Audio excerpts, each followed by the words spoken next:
Hello नमस्कार दोस्तों। आज हम टीजीटी का जो अभी पेपर हुआ है 3 तारीख को 3 जून को उसका सोल्यूशन देखने वाले हैं। इसमें हम लोग पूरा सोल्यूशन देखेंगे और फिजिक्स और केमिस्ट्री को हम लोगों ने 2 अलग-अलग हिस्से में डिवाइड किया हुआ है। पहले हम लोग केमिस्ट्री देखेंगे और फिर उसके बाद फिजिक्स का सोल्यूशन देखेंगे। तो केमिस्ट्री में जो क्रम से जो पेपर था, एक पेपर है मेरे पास, उस पेपर के क्रम से जो क्वेश्चंस हैं सब उन्हीं को मैंने लिया गया है और हम यहाँ से प्रत्येक क्वेश्चन को मतलब उसका सॉल्यूशन देखेंगे, कंप्लीट सॉल्यूशन देखना है। ओके चलते हैं। तो सवाल है पहला, तीसरे कोष में उपस्थित कक्षकों की संख्या क्या है?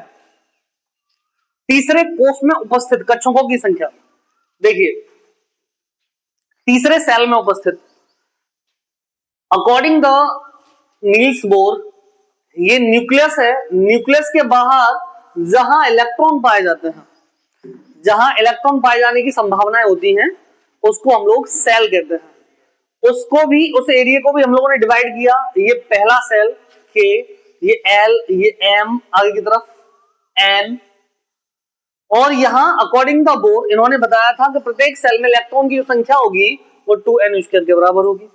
अगर 2 इंटू एन के स्थान पर 1 रखेंगे तो 1 का वर्ग करेंगे तो ये 2 हो गई। इस तरीके से पहले सेल में अर्थात के में 2 इलेक्ट्रॉन्स, तीसरे में वो दूसरे में सॉरी दूसरे में एल में, अब यहां 2 आप पुट करोगे यहाँ पे तो 2 इंटू 2 का वर्ग बराबर 2 दूनी 4 दूनी 8, तो 8 हो गया 8। ऐसे ही एम और एन, एम में हो जाएंगे 18, यहां हो जाएंगे एन में 32। कैसे? 3 रखेंगे तो 3 का वर्ग करेंगे, 3 3 से 9 और 9 2 जो 18। ऐसे ही 4 रखेंगे फोर्थ वाले में तो 4 का 16 हो जाएगा और 16 2 32।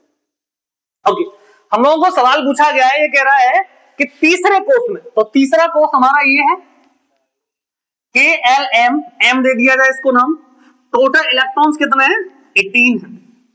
अब सवाल आता है, इन्होंने पूछा है कक्षकों की संख्या क्या है। देखिए इन्होंने पूछे हैं ऑर्बिटल्स कितने हैं। अच्छा, ऑर्बिटल्स, ऑर्बिटल को बताने वाले, ऑर्बिटल को बताने वाले इंसान का नाम या साइंटिस्ट का नाम है वो है सोमरफील्ड। सोमरफील्ड, नॉट ऑर्बिटल, सब सेल को बताने वाले, सब सेल को, उपकोष जिसको कह रहे हैं हम लोग, उपकोष को बताने वाले वैज्ञानिक का नाम है इन्होंने बताया था कि इन कोष के अंदर, इन कोष के अंदर भी एक निश्चित जगह है जहां इलेक्ट्रॉन के पाए जाने की मैक्सिमम संभावना है। उसको उन्होंने कहा उपकोष कहा, सब सेल कहा, और इन सब सेल को नाम दिया S, P, D and F. इन उपकोष में S, P, D and F, इन उपकोष में भी जो इलेक्ट्रॉन्स हैं उनमें भी इलेक्ट्रॉन की मैक्सिमम संख्या है। इसमें केवल 2, इसमें 6, इसमें 10, और ये बेसिक चीज है बिल्कुल। इसके अंदर कक्षक इलेक्ट्रॉन के अनुसार किसी भी एक ऑर्बिटल में, जिसके बारे में हम लोग बात कर रहे हैं, किसी एक ऑर्बिटल में मैक्सिमम इलेक्ट्रॉन की संख्या हो सकती है 2। अच्छा, इसमें एक कक्षक है, एक ऑर्बिटल है, पी में 3 ऑर्बिटल है। यहां मैक्सिमम इलेक्ट्रॉन की संख्या, मैक्सिमम इलेक्ट्रॉन की संख्या के आधार पर ही है कक्षक को। डी में 5 ऑर्बिटल है, इसमें इलेक्ट्रॉन की संख्या हो सकती है आपकी 10। इस तरीके से एफ, एफ में 7 ऑर्बिटल हैं आपके, ऑर्बिटल हैं। इसमें इलेक्ट्रॉन की संख्या है टोटल वो है 14। ओके, इन्होंने हमसे पूछा कि जो थर्ड सेल है हमारा, थर्ड सेल हो गया हमारे पास एम, एम में टोटल इलेक्ट्रॉन्स कितने हैं? आपने कहा सर 18 है। इसका मतलब है तीसरे कोष में पहले सब सेल कितने होंगे ये पता कर लेना। तो तीसरे कोष में 18 इलेक्ट्रॉन है, सब सेल कितने हो जाएंगे? एक तो एस हो जाएगा, एस सब सेल हो गया, एक पी सब सेल हो गया और एक डी सब सेल हो गया। एस में कितने ऑर्बिटल हैं? 1। पी कितने ऑर्बिटल हैं? 3। और डी में कितने ऑर्बिटल हैं? 5। तो ये 5, ये 3 और ये 1, टोटल मिला के आंसर आया 9। तो इसका आंसर होगा दोस्तों 9। इतना समय लेना नहीं है, बस मैं आपको सॉल्यूशन बता रहा हूं, जैसे कि आपको पता होना चाहिए कि ये इस तरीके से पता चलता है। ठीक है। जो क्लासेस होंगी उसमें बहुत एक्सप्लेनेशन से बात करेंगे, इसमें भी मैं आपको कंप्लीट एक्सप्लेनेशन के साथ चलते हैं। ठीक है, क्वेश्चन नंबर अगला, क्वेश्चन नंबर 2 आप रोक के इसको देख सकते हैं और आप चाहें तो इसको नोट कर सकते हैं। क्वेश्चन नंबर सेकंड है हमारा, सेकंड कह रहा है कौन सी धातु जल के साथ सबसे प्रबल रूप से विक्रिया कर सकती है। ठीक है, हमारे पास मेटल है, एक लिथियम, दूसरा है मैग्नीशियम, तीसरा पोटेशियम और चौथा है सोडियम। ठीक है, हमने बेसिकली देखा हुआ है कि सोडियम की आपने बहुत सारी रिएक्शंस देखी होंगी, वाटर के साथ रिएक्शन करती है, तेजी से विस्फोट के साथ। पोटेशियम भी करती है ना। इस प्रकार से ये सारी रिएक्शन करती हैं और इन्होंने कहा है कि कौन सी रिएक्शन जल के साथ तेजी से रिएक्शन करती है। ठीक है, ज्यादातर बच्चों से मेरी बात हुई थी, उन्होंने आंसर लगाया सोडियम, है ना, कोई दिक्कत नहीं, क्योंकि हमें दिख रहा है ऐसा, लेकिन एक थोड़ा सा दिमाग नहीं लगा, पेपर में बैठकर बस यही सोचना जरूरी होता है कि एकदम हम लोग बिल्कुल सटीक जो तुमने पढ़ा है उसको लगाओ ध्यान से, देखिए ध्यान से। सोडियम और पोटेशियम में कंफ्यूजन है, ठीक है, बाकी का इनमें नहीं है, ये रिएक्शन स्लो करती है, इन दोनों के बीच में रिएक्शन होती है तेजी से। तो हमने कहा देखो ध्यान से, पोटेशियम का इलेक्ट्रॉनिक नंबर होता है 19 और इसका इलेक्ट्रॉनिक नंबर होता है 11। ठीक है, देखिए गौर से, 19 कैसे डिवाइड करोगे, 2 8, ठीक है, और 8 फोर्थ सेल में एक इलेक्ट्रॉन जाता है, यहां से 2 8 एंड थर्ड सेल में एक इलेक्ट्रॉन जाता है। अब मुझे बताइए न्यूक्लियस से कौन सा दूर है, ये वाला कि ये वाला? जो जितना दूर है वो उतना तेजी से इलेक्ट्रॉन बाहर निकल जाएगा और रिएक्शन करेगा तेजी से, तो आंसर ओके। ठीक है, क्वेश्चन नंबर तीसरा, क्वेश्चन नंबर थर्ड पे आते हैं। ये कह रहा है चिप्स के ऑक्सीकरण को रोकने के लिए निर्माता किस गैस का उपयोग करते हैं, यह गैस अपने परमाणु द्रव्यमान द्वारा दर्शाई गई है। ठीक है, देखो जो हमारे नमकीन के पाउच होते हैं उसमें देखा होगा, नमकीन और चिप्स के पाउच होते हैं उसमें देखा होगा हवा भरी होती है, वो हवा होती है नाइट्रोजन। ठीक है, तो आंसर है हमारा इसका नाइट्रोजन है। इसके दो तीन रीजन बात कर लेते हैं। एक है नाइट्रोजन भरी होती है क्योंकि नाइट्रोजन रिएक्ट नहीं करती। नाइट्रोजन क्या नहीं करती, सामान्य या रूम टेम्परेचर पर या सामान्य टेम्परेचर पर या ऐसे मान के चलो सर रूम टेम्परेचर, वैसे रूम टेम्परेचर को नॉर्मली 25 डिग्री सेल्सियस कहा जाता है, वैसे भी नेचुरली देखा जाए तो ये 50 से ऊपर तक नहीं करती, रिएक्ट नहीं करती। इसके पीछे का रीजन क्या है कि नाइट्रोजन के बीच में ट्रिपल बॉन्ड है और ये एक मजबूत स्ट्रॉन्ग बॉन्ड है।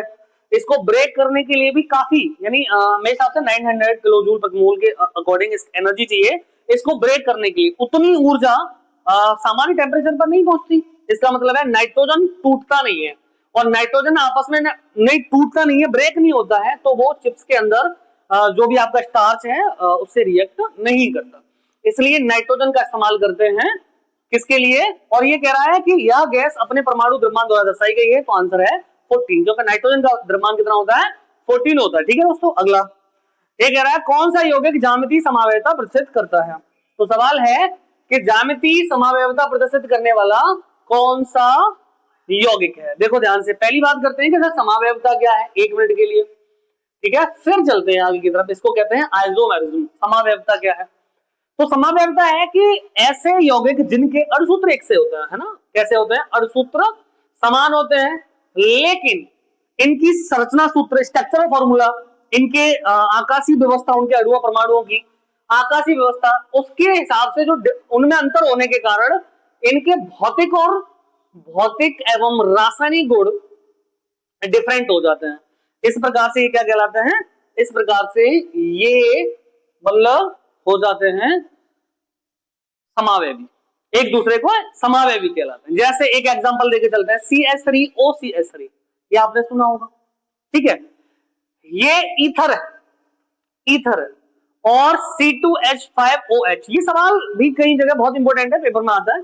इसके पीछे का हालांकि एक अलग से वो बताऊंगा मैं आपको। ये अल्कोहल है, ये समूह है इसमें, हालांकि देखा जाए तो फंक्शनल समावयवी का एग्जांपल है। मैं बस केवल और केवल आपको समावयवता बताना चाहता हूं कि जिनके अणुसूत्र समान होते हैं और भौतिक और रासायनिक गुण इनके अलग होते हैं, डिफरेंट होते हैं, समावयवी कहलाते हैं। तो मैंने एक एग्जांपल आपको ले लिया है, ये हो गया आपका CH3OCH3।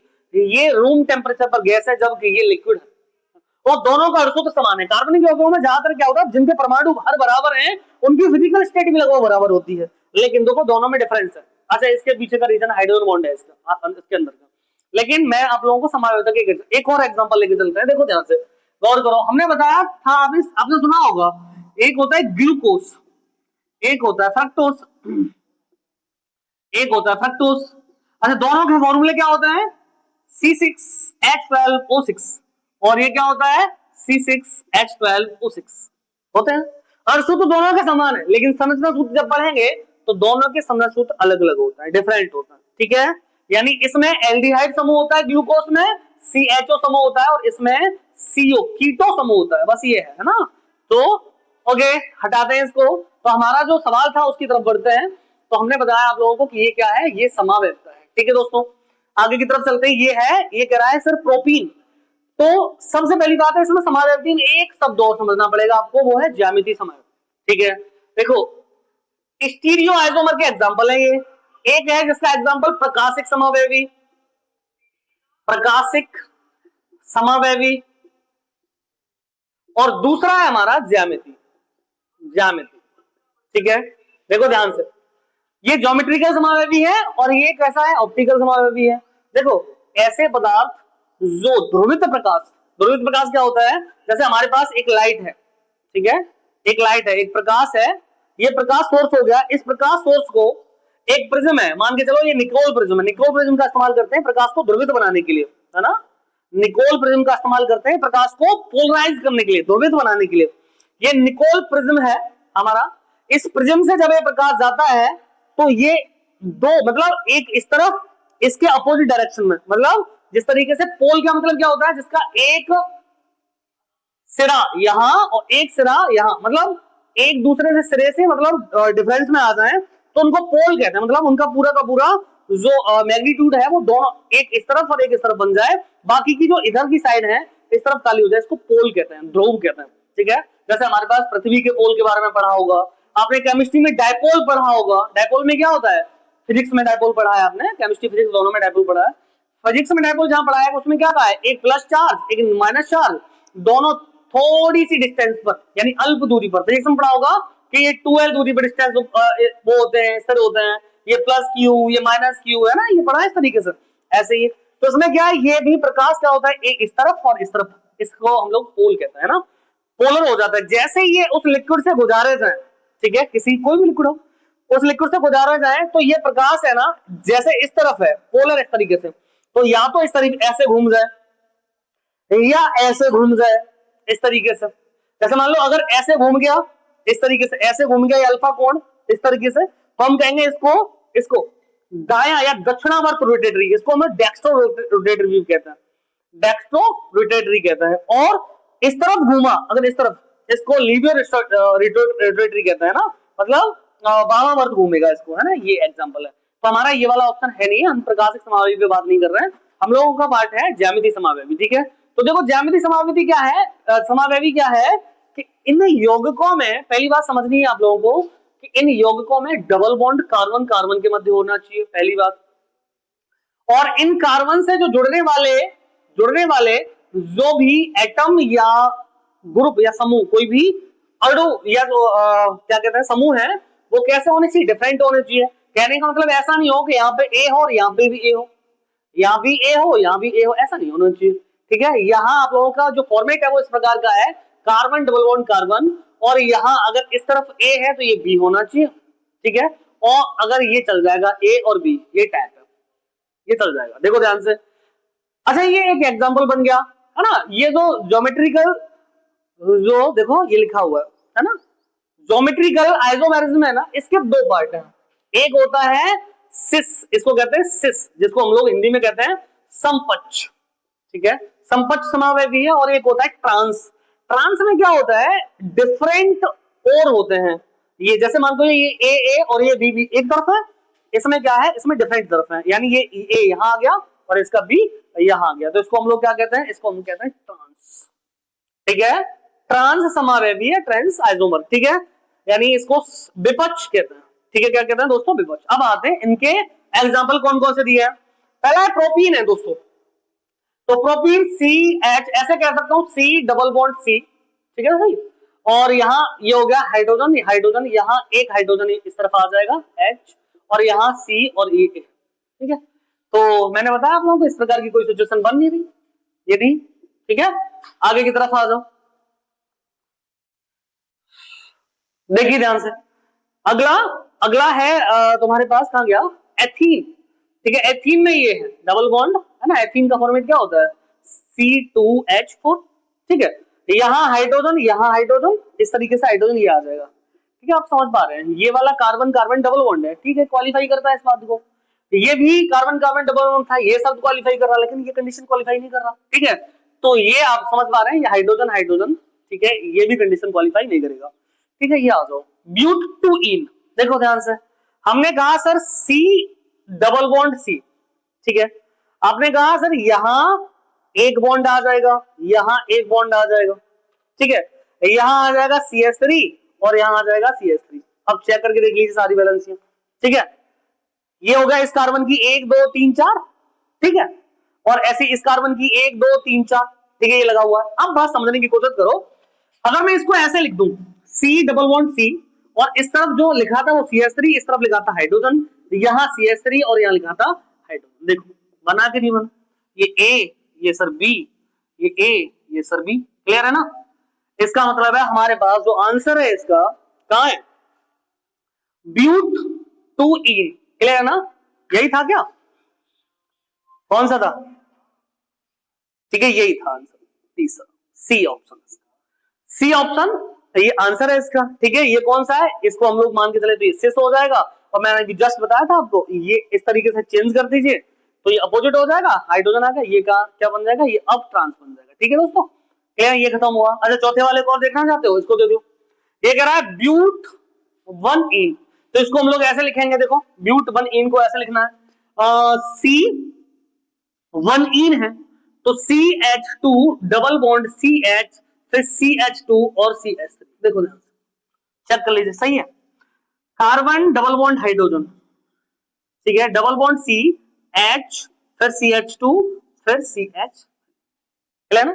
यहां भी कंडीशन अप्लाई नहीं की, अगर हम इसको यहां लिख लें, यहां C2H6 लिख लेते हैं, तो यहां भी कंडीशन, यहां देख रहे हो H, ठीक है, ये भी कंडीशन अप्लाई होगी। आपका आंसर कौन सा है, आंसर है दोस्तों तीसरा, थर्ड, ठीक है। अगले क्वेश्चन की तरफ आ जाइए। अगला क्वेश्चन कहता है,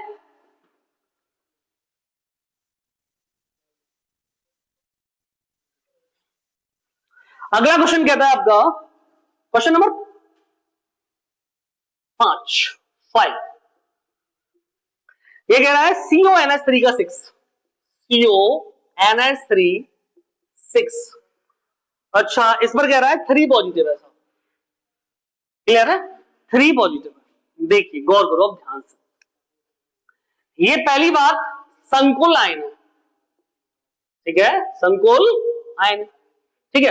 अच्छा इसको हम लोग उप सह संयोजन यौगिक जो चैप्टर होता है हमारा उसमें पढ़ते हैं हम लोग, ठीक है। इसको हम लोग उपसह संयोजन आयन या यौगिक कह सकते हैं, आयन कहेंगे क्योंकि यौगिक ये आयन है इसलिए, ठीक है।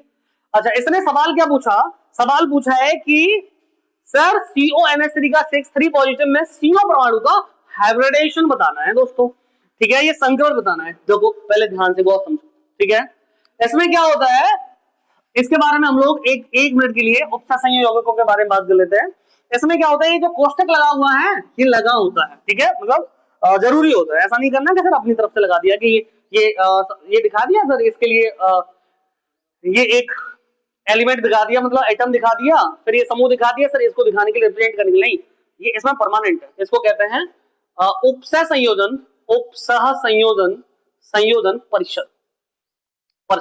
इसके अंदर एक सेंटर में है ना, सेंटर में एक धातु परमाणु होगा, मैक्सिमम चांस है कि डी ब्लॉक का होगा, हालांकि और भी हो सकता है कोई अदर ब्लॉक का, लेकिन मैक्सिमम 99% चांस क्या होंगे कि डी ब्लॉक का होगा, ठीक है। इसके पीछे भी कारण है, बात करते हैं एक मिनट में अभी। तो इसके सेंटर में एक डी ब्लॉक की मेटल होगी जिसको हम लोग केंद्रीय धातु परमाणु कहेंगे, इसको केंद्रीय धातु परमाणु कहेंगे, यानी सेंट्रल मेटल एटम, ठीक है, या आयन कहेंगे इसको, है ना, क्योंकि यहां इस पर आयन है, ये वाला आयन, ठीक है। अच्छा, इसके आसपास जैसे ये NH3 हो गया, NH3 NH3 NH3 NH3 इस प्रकार से आकाशीय व्यवस्था में ये जो लिखा हुआ है ना, ये NH3 6 लिखे हुए हैं, इसको हम लोग दोस्तों लिगेंड कहते हैं। लिगेंड की डेफिनेशन होती है कि जो केंद्रीय धातु परमाणु से किसके द्वारा जोड़ा होता है, उपसह संयोजन बंध के द्वारा जुड़ा होता है, उसको हम कहते हैं केंद्रीय धातु लिगेंड, सॉरी, जो केंद्रीय धातु परमाणु को क्या करता है, उपसह संयोजन बंध के द्वारा जुड़ा होता है, या हम कहें कि इसको केंद्रीय धातु परमाणु को क्या देता है, एक लोन पेयर अदा करता है, ठीक है दोस्तों, यानी एक लोन पेयर देता है, उसको हम लोग क्या कहते हैं, लिगेंड कहता है।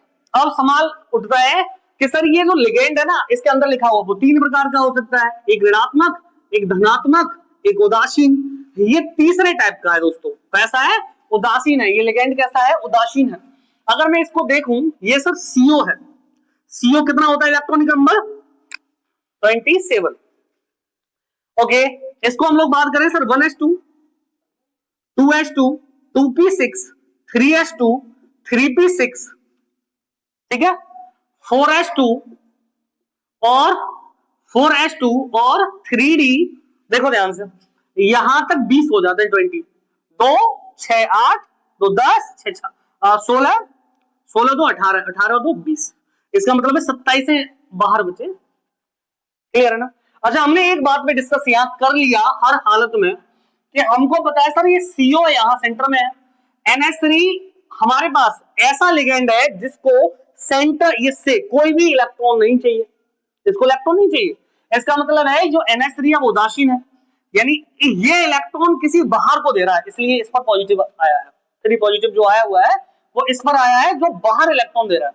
अगर मैं इसको इस पूरे संकुल को बैलेंस करना चाहूं तो यहां ऐसे लिख सकता हूं, देखो Cl3, ये Cl3 बाहर CO के द्वारा Cl3 को 3 मतलब प्रत्येक Cl को एक इलेक्ट्रॉन दिया जाएगा, ऐसे लिख सकता हूं, या कोई ऐसा लिख सकता हूं जिसकी 3 वैलेंसी हो, कोई समूह, जैसे मान के चलो SO4 हो गया, इसकी 2 वैलेंसी है तो SO4 और Cl ऐसे लिख सकता हूं, SO4 2, तो इसका मतलब है सर जो केंद्रीय धातु परमाणु के द्वारा 3 इलेक्ट्रॉन बाहर किसी को दिए गए, इसका मतलब है कि सर ये जो 6NH3 हैं, ये जो हमें दिखाई दे रहा है, इन्होंने CO से इलेक्ट्रॉन नहीं लिया है, केवल इन्होंने इलेक्ट्रॉन्स दिए हैं, इसका मतलब ये है कि उदासीन है, कैसा है, उदासीन। अब ये NH3 क्या करेंगे, इलेक्ट्रॉन्स इसको अदा करेंगे, इलेक्ट्रॉन अदा करेंगे, कैसे सर, नाइट्रोजन के पास बाह्यतम कोश में 5 इलेक्ट्रॉन होते हैं, H जब कोवेलेंट करता है इनके साथ तो इसके पास एक इलेक्ट्रॉन पेयर है ना, वो फ्री हो जाता है, और प्रत्येक इलेक्ट्रॉन पेयर को ये कॉर्डिनेट बॉन्ड, तीसरे बॉन्ड के थ्रू आपने देखा होगा, उसके थ्रू हम लोग दे सकते हैं इसको, तो इसको हमने दे दिया, ठीक है। अब पहली बात ये समझो कि ये जो 27 आपको दिखाई दे रहा है CO, इसमें से 3 इलेक्ट्रॉन निकाल दीजिए, कितना रहेगा 24, और यहां से इलेक्ट्रॉन, क्योंकि ये बाह्यतम कोश है, यहां से निकलेंगे पहले, फिर इसका और इसका दोनों का एनर्जी लेवल या एनर्जी डिफरेंस कम है तो इलेक्ट्रॉन निकलेगा यहां से, तो यहां 7 के स्थान पर कितना आ गया दोस्तों, 6 आ गया, और अब ये क्या बन गया, CO24 बन गया। अच्छा, अब हम बात करते हैं, देखो दूसरा कोर्स कंप्लीट है, तीसरा कोर्स देखना ध्यान से, पहले तीसरा कोर्स में यानी 3D है, 3D में टोटल ऑर्बिटल का नंबर कितना होता है, ऑर्बिटल की संख्या कितनी होती है, आपने कहा सर 5, और 5 में इलेक्ट्रॉन कितने, आपने कहा सर 1 2 3 4 5 और 6, टोटल 6 इलेक्ट्रॉन हो गए। आपने कहा सर फिर 4s खाली हो गया, बिल्कुल सही बात है, और सर इसको भरने के लिए, इसका अष्टक पूरा करने के लिए हमारे पास एक 4p भी रहा होगा, 4s और 4p, इसका मतलब ना तो यहां इलेक्ट्रॉन है ना इसमें इलेक्ट्रॉन है, इसमें इलेक्ट्रॉन थे भी वो भी निकाल दिए। अच्छा जी, अब आता है रोल किसका, NH3 का। अमोनिया जैसे ही आया, NH3 जैसे ही आया तो ये एक प्रबल लिगेंड क्षेत्र बनाता है, प्रबल लिगेंड क्षेत्र क्या करेगा, जो इलेक्ट्रॉन्स इनमें एक एक करके जो डिवाइड हुआ है, जो हमारा क्या क्या कहता है, कुंड का अधिकतम बहुलता का नियम फेल हो जाएगा, यहाँ पे इसकी जो स्टेट है ना वो उत्तेजित अवस्था में, एक्साइटेड अवस्था में चला जाएगा, एक्साइटेड स्टेट में जैसे ही जाएगा ये लिगेंड के कारण, तो यहां इलेक्ट्रॉन का पेयर होना शुरू हो जाएगा, बस ये समझ लीजिए, तो 1 2 3 4 5 6 ही होगा। अब टोटल कक्षक कितने, 2 इसके खाली हो गए, ये एक 4s का है और 3 4p के ऑर्बिटल खाली हो गए दोस्तों। इसका मतलब है सब खाली इलेक्ट्रॉन, वो खाली कक्षक ये है। अब ये जो CO है जिसको इलेक्ट्रॉन मिलने वाले हैं वो NH3 से, इसका मतलब है नाइट्रोजन से मिलने वाले हैं, एक इससे इलेक्ट्रॉन पेयर आ गया। अच्छा टोटल कितने हैं आपने कहा सर, एक ये वाला नाइट्रोजन एक इलेक्ट्रॉन पेयर देता है, 2 इलेक्ट्रॉन देता है, ये 6 है, इनकी संख्या कितनी है 6 है, तो प्रत्येक 2 इलेक्ट्रॉन होंगे तो कितने इलेक्ट्रॉन गए अंदर, बाहर की तरफ 12 है, अंदर कितने गए 12। इसका मतलब है इसके अंदर जो इलेक्ट्रॉन्स जाएंगे वो दोस्तों 12 जाएंगे, क्लियर है ना, ये 12 इलेक्ट्रॉन जाएंगे और तो जिस तरीके से जाएंगे तो ये अंदर गया 12 इलेक्ट्रॉन पहुंच गए, ये इसका संकरण हो गया, हाइब्रिडाइजेशन हो गया इसका, ठीक है। और इसके बाह्यतम कोश में भी कितने इलेक्ट्रॉन हो गए, देखो 8 हो गए, अंदर वाला भी डी भी, ये भी पूरा हो गया, क्लियर है ना। ये बात याद रखनी है आप लोगों को कि ये अगर इसका डी कक्षक कंप्लीट हो जाता है तो ये रंगहीन होगा, कैसा होगा, रंगहीन, बोले तो कलरलेस। अच्छा कैसा होगा, प्रतिचुंबकीय होगा, प्रतिचुंबकीय होगा, डायामैग्नेटिक, ठीक है। ये शर्तें याद रखनी है, क्लियर, रंगहीन और प्रतिचुंबकीय। और इसका जो हाइब्रिडेशन हुआ देखो, ये इसका हुआ D2 और ये हुआ S और P के हुए 3, तो D2sp3, बस आंसर लगा दीजिए, कौन सा है D2sp3, कौन सा है दोस्तों, D2sp3, ये पहला वाला, ठीक है, ये हुआ खत्म। क्वेश्चन अगला चलते हैं नेक्स्ट। ये कहता है कौन सा संक्रमण धातु यौगिक जलीय विलयन में रंगहीन होता है, बहुत बढ़िया, देखो ध्यान से, चलते हैं आगे की तरफ, बिगाड़ देते हैं इसको।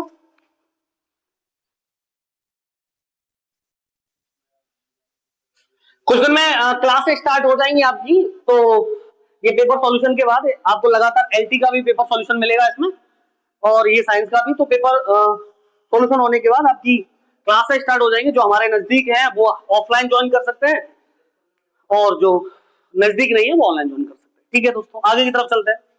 सवाल है कौन सा संक्रमण धातु, ठीक है, ट्रांजिशन मेटल, ओके, डेवलप किए संक्रमण, ठीक है, ठीक है, संक्रमण मेटल Cu2 पॉजिटिव, देखो ध्यान से, Cu2 पॉजिटिव, अगला कह रहा है Cr3 पॉजिटिव, ठीक है, देखो ध्यान से, Fe3 पॉजिटिव, ठीक है दोस्तों, Zn2 पॉजिटिव, Zn2 पॉजिटिव, देखिए ध्यान से, गौर करिए। इसने कहा कि जलीय विलयन में रंगहीन है। देखो अभी मैंने एक जस्ट मिनट पहले आपको सवाल समझाया था कि सर जिसके, है ना, जिसके डी ऑर्बिटल में है ना, ऑर्बिटल में अनपेयर इलेक्ट्रॉन नहीं है, या सब कहें कि पेयर इलेक्ट्रॉन है सभी, तो कैसा होगा दोस्तों, कलरलेस, रंगहीन होगा, और कैसा होगा, और प्रतिचुंबकीय, बस इतना याद रखना, ठीक है, प्रतिचुंबकीय होगा।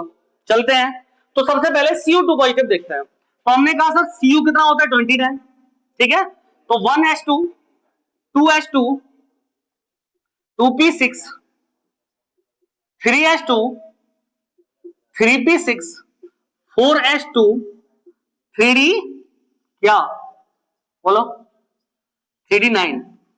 पहली बात यहां पे एक चीज का और डिस्कस करके चलेंगे दोस्तों, वो डिस्कस इस प्रकार का है कि ये Cu का ये वाला इलेक्ट्रॉन का विन्यास जो है ना वो सही नहीं है, ठीक है।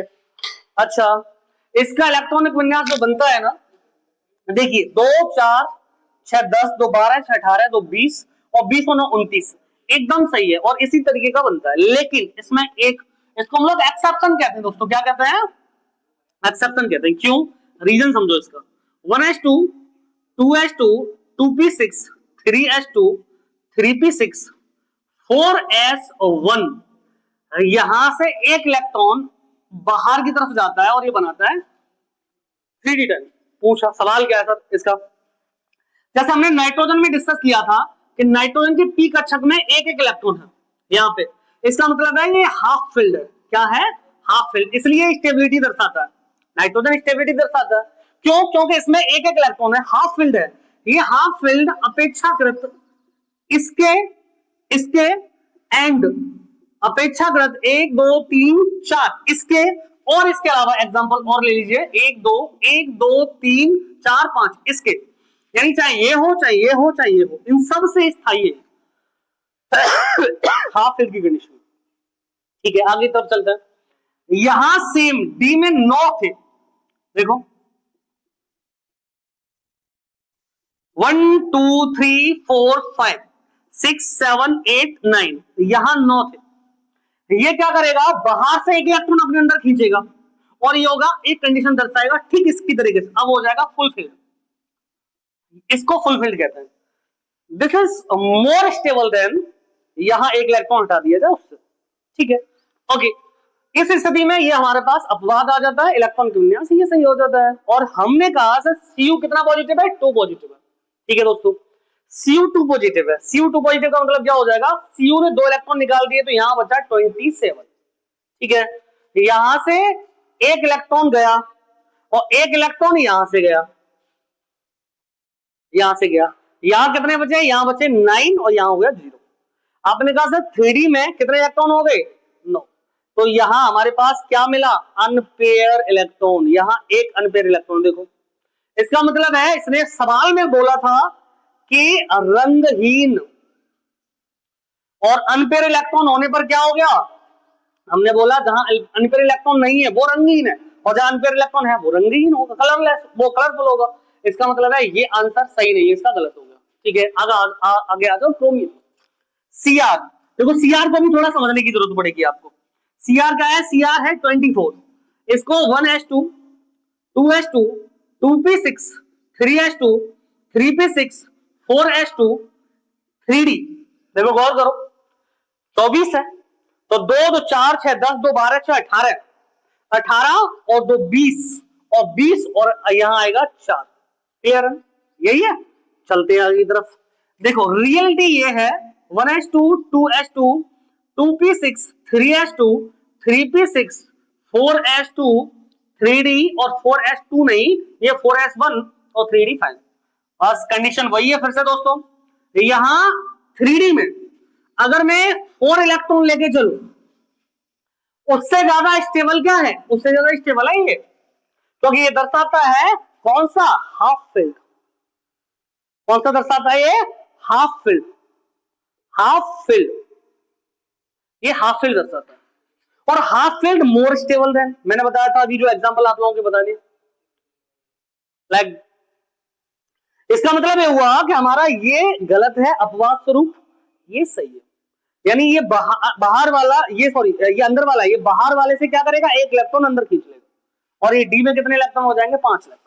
ठीक है, ये कंडीशन सही है। अब सवाल ये है दोस्तों, Cr का कितना दे रखा है, Cr 3 पॉजिटिव दे रखा है।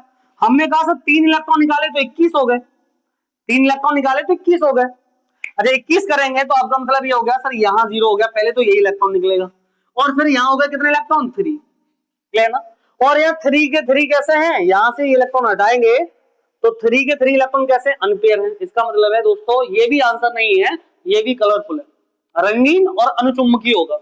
Fe3 पॉजिटिव पर और देख लीजिए, देखो देखो देखो दोस्तों, Fe3 पॉजिटिव, Fe26 होता है, इसका मतलब है 23 रहेगा।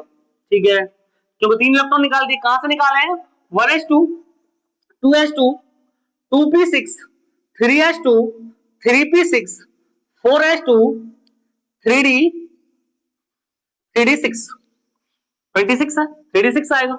अच्छा 3 इलेक्ट्रॉन निकाले, इसका मतलब है 4s2 के स्थान पर 0, यहां स्थान पर आ जाएगा 5। इसका मतलब है दोस्तों सारे के सारे डी कक्षक इलेक्ट्रॉन्स जो डी ऑर्बिटल में है वो सारे के सारे 5 के 5 अनपेयर है। ये सबसे ज्यादा अनुचुंबकीय लक्षण दिखाएगा और सबसे बेहतर कलरफुल भी होगा। ठीक है, ये याद रखना है, ये भी इसका मतलब है हमारा आंसर ये भी नहीं है। ठीक है, अब आ जाते हैं हम लोग जिंक पर। देखो तो मुझे थोड़ा सा बिगाड़ना पड़ेगा भाई साहब कहीं से, तो मैं यहां से बिगाड़ देता हूं। ठीक है, देखिए ध्यान से। चलिए हमने कहा सर जिंक है ये, तो जिंक क्या होता है, Zn होता है 30। इलेक्ट्रॉनिक विन्यास फिर से 1s2 2s2 2p6 3s2 3p6 4s2 और हो गया 3d10। काउंट कर लीजिए, 30 हो जाएगा, 2 4 6 10 2 12 6 18 2 20 और 30 और 2 इलेक्ट्रॉन निकाल दी, इसका मतलब 28 बचा। 2 इलेक्ट्रॉन यहां से निकालेंगे तो 3d में कितने इलेक्ट्रॉन बचे, आप दिखाई दे रहा है साफ साफ 10 इलेक्ट्रॉन से, 1 2 3 4 5 6 7 8 9 10। देखिए एक भी अनपेयर इलेक्ट्रॉन नहीं है और सवाल क्या कह रहा है, रंगहीन है, तो हमारा आंसर है जिंक। तो जिंक जहां है वहां टिक कर दी। क्लियर है ना, जिंक 2 आए, 2 पॉजिटिव। आगे सवाल अगला है हमारा, क्वेश्चन नंबर नेक्स्ट।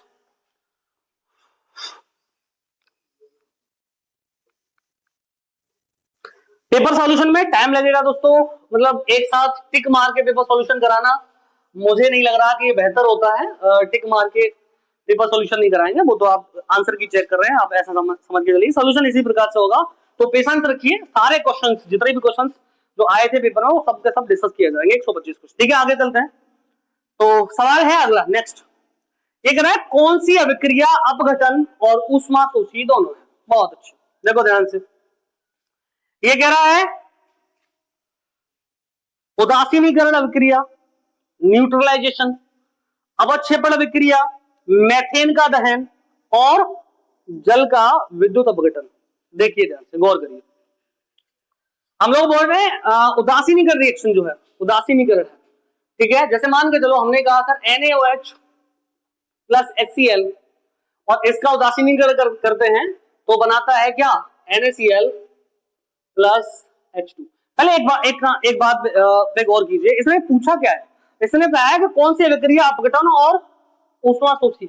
ऊष्माशोषी बोले तो अपघटन क्या होता है, अपघटन होता है जहां एक पदार्थ ब्रेक होता है, एक पदार्थ ब्रेक होता है कम से कम 2 पदार्थों में मिनिमम, इसको हम लोग अपघटन कहते हैं। दूसरा ये कह रहा है ऊष्माशोषी, इसको कहते हैं एंडोथर्मिक, एंडोथर्मिक।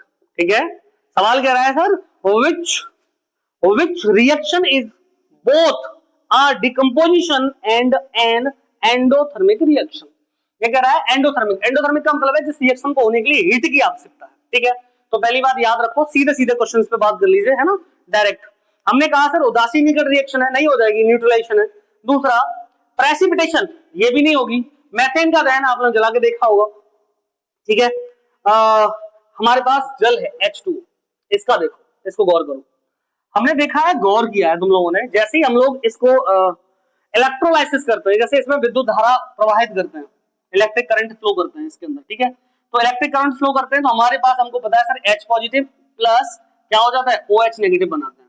क्लियर ना, विलयन में वो सॉरी उसके अंदर वाटर के अंदर हाइड्रोजन धनायन और OH ऋणायन आ जाते हैं। ठीक है, इलेक्ट्रोड पर, ठीक है, इलेक्ट्रोड का मतलब क्या है, जो आप बिजली के 2 तार डाल रहे हैं ना, वही इलेक्ट्रोड के रूप में कार्य करने लग जाएंगे।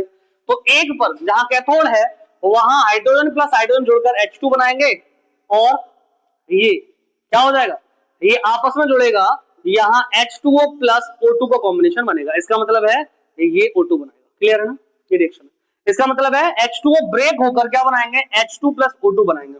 इसका मतलब है दोस्तों ये अपघटन हो गया कंप्लीटली। ठीक है, ये क्या हो गया, अपघटन हो गया। तो एक बात तो कंप्लीट हो गई साहब कि अपघटन रिएक्शन कह रहा है, इसका मतलब है डीकंपोजिशन हो गया इसका। ठीक है, डीकंपोजिशन हो गया। दूसरा, इस वाटर में अब बात आती है सर हीट, मतलब हम लोग जब पढ़ते हैं कि ऐसी रिएक्शन जिनको कराने के लिए ऊष्मा की आवश्यकता होती है, एंडोथर्मिक रिएक्शन कहलाती है। ऐसी रिएक्शन जिनको कराने के लिए ऊष्मा की आवश्यकता होती है, जैसे ये है। अच्छा, अन्य और कोई भी रिएक्शन हो जिसको हीट देनी पड़े, जैसे दूध को जमाना है, ठीक है, हालांकि बायोकेमिकल रिएक्शन है, पर लेकिन फिर भी आपने गौर किया होगा जब दूध जमाते हैं तो उसको गर्म करते हैं, ठंडा दूध जमता नहीं है, या उसमें जो लैक्टोबैसिलस नाम का जो बैक्टीरिया है वो रिएक्शन नहीं कर पाता, तो भाई टेम्परेचर लो हो जाएगा। एक एग्जांपल बता दिया बेसिकली आपको, है ना, तो वो क्या होगा, हीट की आवश्यकता है वहां। कुछ ऐसी रिएक्शन है जिनको हम लोग एक्सोथर्मिक रिएक्शन कहते हैं। ऊष्मा क्षेपी रिएक्शन, जैसे मान के चलो हम, तुमने घरों में देखा होगा CaO प्लस H2O डालते हैं इसमें और ये बनाता है CaOH का ट्वाइस। ठीक है, और यहां हीट क्या होती है, हीट निकलती है।